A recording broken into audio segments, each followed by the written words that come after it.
ছাত্ৰ ছাত্ৰীসকল আজি মই তোমালোকক class 12 A thing of beauty কবিতাটো পঢ়াবলৈ আগবাঢ়িছোঁ আৰু এ থিং অফ বিউটি কবিতাটোৰ কবিজন হৈছে জন কিটছ। জন কিটছ এজন ব্ৰিটিছ ৰোমেণ্টিক কবি হয় আৰু তেওঁ লৰ্ড বাইৰন আৰু পি বি শেলীৰ সমসাময়িক আছিল। আমাৰ ইংৰাজী সাহিত্যত কিটছৰ অতি সুন্দৰ সুন্দৰ কবিতা আছে, বিশেষকৈ তেওঁলোকৰ ওডছবিলাক যেনেকৈ ode to nightingale, ode to এগেচিয়ানাৰ, ওড টু অটম, অতি সুন্দৰ কবিতা তেওঁৰ এইকেইটা। আৰু কিটছৰ কবিতাৰ মূল বিষয়বস্তুৱে হৈছে প্ৰকৃতি, প্ৰেম আৰু সুন্দৰৰ আৰাধনা।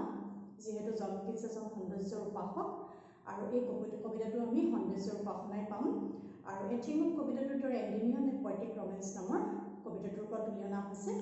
আৰু এণ্ডিমিয়ন এ পয়েটিক ৰমেন্স কবিতাটো এটা গ্ৰীক আখ্যানৰ ওপৰত ভিত্তি কৰি লিখা হৈছে, য'ত মুখ্য চৰিত্ৰ এণ্ডিমিয়ন আৰু মুন গডেছ চন্দ্ৰদেৱী চিন্থিয়া। এতিয়া মই কবিতাটো পঢ়াবলৈ আগবাঢ়িছোঁ। A thing of beauty is a joy for ever, its loveliness increases, it will never pass into nothingness, but still will keep a bower quiet for us, and a sleep full of sweet dreams and health and quiet breathing. কবি কৈছে a thing of beauty is a joy for ever. সৌন্দৰ্যৰ যিকোনো এটা বস্তুৱেই মানে আমাৰ বাবে আনন্দৰ উৎস, আৰু এই সৌন্দৰ্যৰ ভাল লগা বস্তুবিলাকে যি আমাক আনন্দ দিয়ে, যি ভাল লগা দিয়ে, ই ক্ৰমাৎ বাঢ়ি যায়, ই কেতিয়াও কমি নাযায় বা ই নোহোৱা হৈ নাযায়। ছাত্ৰ ছাত্ৰীসকল, তোমালোকে এটা কথা মন কৰিবা, এ থিং অফ বিউটি যিবিলাকৰ কথা কৈছে কবিয়ে ইয়াত, he does not mean ordinary থিংছবিলাকৰ কথা কোৱা নাই। কিবা ধুনীয়া বস্তু সাধাৰণ আমি যিবিলাক দেখি থাকোঁ আমাৰ মেটেৰিয়েল পাৰ্থিৱ আমাৰ পৃথিৱীত, সেইখিনি কথা কবি আমাক কোৱা নাই। কবি ইয়াত কৈছে যে about the nature and its objects and its various objects. কবি ইয়াত প্ৰকৃতিৰ কথা কৈছে আৰু প্ৰকৃতিৰ বিভিন্ন উৎসবিলাকৰ কথা আমাক কৈছে। But will still will keep a bower quiet for আছ।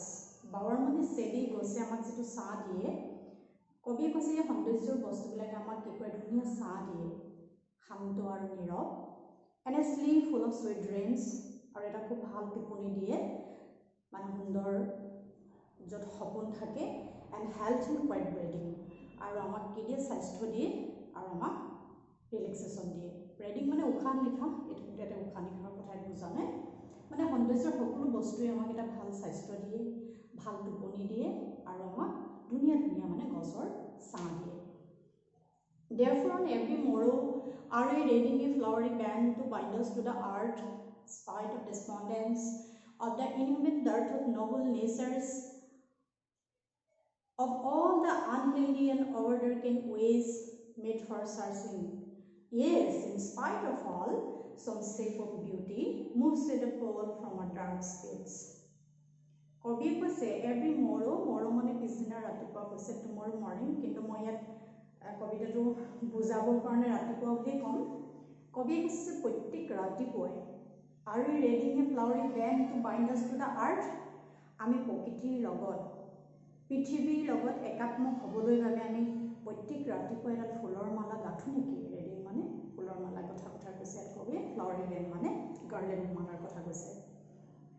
Spite of despondence of the inhuman dearth of noble natures, spite of despondence কৈছে আমাৰ মানৱ জীৱনত কি থাকে, নৈৰাশ্য থাকে, হতাশা থাকে, এইবিলাক থকাৰ স্বত্তেও the inhuman dearth of noble natures, our human life is full of hatred, full of negativity. আমাৰ মানুহৰ জীৱন কি হয়, হত্যা, হিংসা, ঘৃণা এইবিলাকে ভৰপূৰ, বা মানৱীয় গুণৰ মানে ডাৰ্থ মানে অভাৱ, কবি এইটো কথা কৈছে। মেড ফৰ চাৰ্চিং, কিন্তু আমি সদায় এটা কি কৰোঁ, আমাৰ আত্মাই সদায় এটা ভাল বস্তুৰ সন্ধানত থাকে। যদিও নিগেটিভিটি থাকে, যদিও আমাৰ নৈৰাশ্য থাকে, হতাশা থাকে, যদিও আমাৰ বেয়া দিন থাকে, আমি কি কৰোঁ, সদায় এটা খুব আশাবাদী, আমি ভাল দিনৰ আশাত থাকোঁ।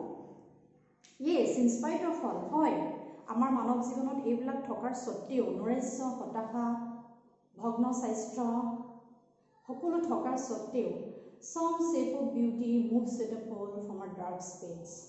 পল মানে ক্লাউড, আন্ধাৰ বা মেঘ। আমাৰ মানুহৰ জীৱনত যিবিলাক অন্ধকাৰ থাকে, নৈৰাশ্য, হতাশা থাকে, এইবোৰ থকাৰ পিছতো কি হয়, সৌন্দৰ্যৰ এটা বস্তুৱে আহি আমাৰ জীৱনৰ পৰা সেই নৈৰাশ্য মানে আঁতৰাই লৈ যায়, আমাৰ দুখ যাতনা এইবিলাক মানে আঁতৰাই লৈ যায়। Such the sun, the moon, trees old and young, sprouting a shady boon for simple sake. এতিয়া আমাক কবিয়ে কিছুমান সৌন্দৰ্যৰ বস্তুৰ কথা এটা উল্লেখ কৰিছে, যেনেকৈ সূৰ্যটো, যেনেকৈ চন্দ্ৰটো, যেনেকৈ গছবিলাক সৰু হওক ডাঙৰ হওক গছবিলাক। স্প্ৰাউটিং এ চেডি বুন ফৰ চিম্পল চিড, চেডি বুন, আৰু এই গছবিলাকে কি কৰে আমাক এটা গছৰ ছাঁ দিয়ে, এটা সাধাৰণ ভেড়া ছাগলীৰ বাবেও, কিন্তু কবিয়ে ইয়াতে চিম্পল চিডটো চিম্বলিক অৰ্থত প্ৰতীকী অৰ্থত ব্যৱহাৰ কৰিছে to all the creatures of earth. পৃথিৱীৰ সকলো প্ৰাণীবোৰকে ইহঁতে কি কৰে, খুব এটা নীৰৱ আৰু শান্ত মানে গছৰ ছাঁ দি ৰাখে, আমাক সদায় মানে ছেড প্ৰভাইড কৰে, ছাঁ দিয়ে। And such are daffodils with the green world they live in, আৰু কবিয়ে ডেফোডিল যিখন প্ৰাকৃতিক পৃথিৱীত যিখন সেউজীয়া পৃথিৱীত ডেফোডিলবিলাক ফুলি থাকে, ডেফোডিল ফুলবিলাক কবিয়ে সেইবিলাককো সৌন্দৰ্যৰ উৎস বুলি কৈছে। And clear rills that for themselves a cooling covert make gainst a hot season, আৰু কবিয়ে আমাক ৰিল মানে নিজৰা, কিন্তু ইয়াতে নৈ নিজৰা মই সকলোকে বুজিছোঁ, যিবিলাকত পানীৰ উৎস আছে। হট ছিজন, গৰমৰ দিনত সিহঁতে আমাক কি দিয়ে, ছাঁ দিয়ে, নীৰৱতা আমাক প্ৰভাইড কৰে বা আমাক ঠাণ্ডা কৰি দিয়ে গোটেই পৃথিৱীখনক, আৰু কবিয়ে সেইবিলাককো সৌন্দৰ্যৰ উৎস বুলি কৈছে। The mid forest brake rich with sprinkling of fair মক্স ৰ'জ ব্লুমছ, আৰু কবিয়ে ঢেকীয়ানীৰ কথা কৈছে, আৰু সেই ঢেকীয়ানীৰ মাজত ফুলি থকা গোলাপৰ ফুলবিলাককো কৈছে, মাছ এবিধ গোলাপৰ প্ৰজাতি। এণ্ড চাৰ্চ too is the grandeur of the dooms we have imagine for the mighty dead, আৰু কবিয়ে কৈছে যে গ্ৰেণ্ডিয়ৰ অফ দ্য ডোমছ মানে আমাৰ যিবিলাক গ্ৰেট পিপুল বা বীৰসকল, বীৰ পুৰুষসকলৰ স্মৃতিত আমি কিছুমান স্মৃতিসৌধ আমি কি কৰোঁ, নিৰ্মাণ কৰোঁ, উই হেভ বিল্ড, আমি নিৰ্মাণ কৰোঁ, আৰু সেই স্মৃতিসৌধবিলাকৰ লগত তেওঁলোকৰ জাক জমকতা, তেওঁলোকৰ হিৰইক ছেক্ৰিফাইচ, যি বীৰত্বমূলক ত্যাগ, সেইবোৰ জড়িত হৈ থাকে। সেই তেনেকুৱা কাহিনীবিলাকো আমাক কি বুলি কৈছে কবিয়ে, সেই গ্ৰেণ্ডিয়ৰ অফ দ্য ডোমছবিলাককো কবিয়ে কি বুলি কৈছে, সৌন্দৰ্যৰ উৎস বুলি কৈছে। আমি ধৰা বীৰ ছক্ৰেটিছৰ কথা ক'ব পাৰোঁ, প্লেটো, শ্বেক্সপিয়াৰ, এৰিষ্টটল, এইবিলাক সকলোকে ক'ব পাৰোঁ, এইবিলাকো কবিয়ে কি বুলি কৈছে, সৌন্দৰ্যৰ উৎস বুলি কৈছে। All lovely tales that we have heard or read, আৰু কবিয়ে কৈছে আমি যিমানবিলাক ভাল ভাল সাধু কথা শুনিছোঁ বা পঢ়িছোঁ, এইবিলাককো সৌন্দৰ্যৰ উৎস বুলি কৈছে। আৰু লাভলি টেলছ মানে কেৱল সাধু বুলি নুবুজিবা, ইয়াতে অল দ্য গ্ৰেট লিটাৰেচাৰ্ছ, পৃথিৱীৰ শ্ৰেষ্ঠ মহৎ সাহিত্যবিলাক যিবিলাক আমি পঢ়িছোঁ বা শুনিছোঁ, এইবিলাককো কবিয়ে কি বুলি কৈছে, সৌন্দৰ্যৰ উৎস বুলি কৈছে।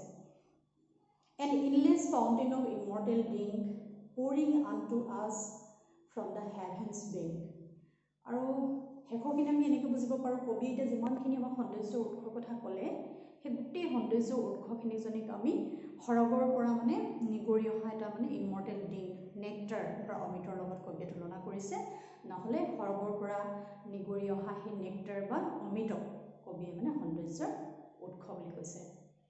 ছাত্ৰ ছাত্ৰীসকল, কবিতাটো যথেষ্ট তত্ত্বগধুৰ আৰু ইয়াৰ দাৰ্শনিক ভিত্তি আছে, তোমালোকে বহুতবাৰ কবিতাটো পঢ়িব লাগিব, আৰু কিন্তু এটাই তোমালোকে পইণ্টটোৰ পৰা মেছেজ ল'বা যে a thing of beauty is a joy for ever, সৌন্দৰ্যৰ যিকোনো এটা বস্তুৱে আনন্দৰ উৎস, আৰু কবিয়ে আমাক সৌন্দৰ্যৰ উৎসবিলাক মানে অৰ্ডিনেৰী থিংছবিলাকৰ কথা কোৱা নাই, it about nature and its beautiful objects, প্ৰকৃতি আৰু প্ৰকৃতিৰ বিভিন্ন উৎসবিলাকৰ কথা কৈছে, যিবিলাক গডছ ক্ৰিয়েশ্যন, ভগৱানৰ যি সৃষ্টি, আৰু সেইবিলাককে কবিয়ে সৌন্দৰ্যৰ উৎস বুলি কৈছে।